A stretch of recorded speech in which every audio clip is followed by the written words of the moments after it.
Le ministre de l'Intérieur, Hichem Fourati, a annoncé la mise en place d'un nouveau plan de sécurité pour lutter contre les migrations irrégulières à la suite du naufrage dramatique d'un bateau embarquant des migrants sans papier au large de Sfax et de Zarsis. La situation est alarmante. Cela nécessite une réaction de la part de l'État, alors que le nombre de tentatives de passage clandestin et de migrants sans papier augmente. Chaque jour, les migrations irrégulières provoquent des tragédies humaines. Au moins 150 migrants sans papier se sont récemment noyés dans plusieurs incidents en Méditerranée alors qu'ils traversaient à partir de la Libye pour se rendre à Lampedusa, en Italie. Il est regrettable de constater le nombre croissant de victimes. Nous fournirons tous les moyens juridiques et logistiques nécessaires pour réduire ce phénomène, mais la Tunisie ne peut le faire sans l'assistance de ses partenaires du bassin méditerranéen.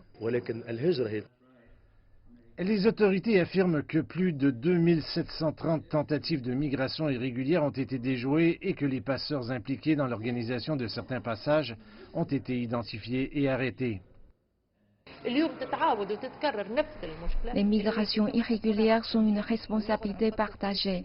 Arrêter certains passeurs ne stoppera pas la vague de migrants.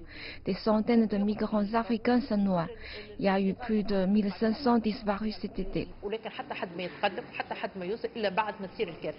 Selon le Forum tunisien des droits économiques et sociaux, 4128 personnes ont été arrêtées pour avoir tenté de passer illégalement en Italie en 2019. Selon le ministère de l'Intérieur, les gardes-côtes des gouvernorats de Sfax, Médénine, Mahdia et Bizerte ont déjoué plusieurs tentatives de franchissement illégal des frontières maritimes.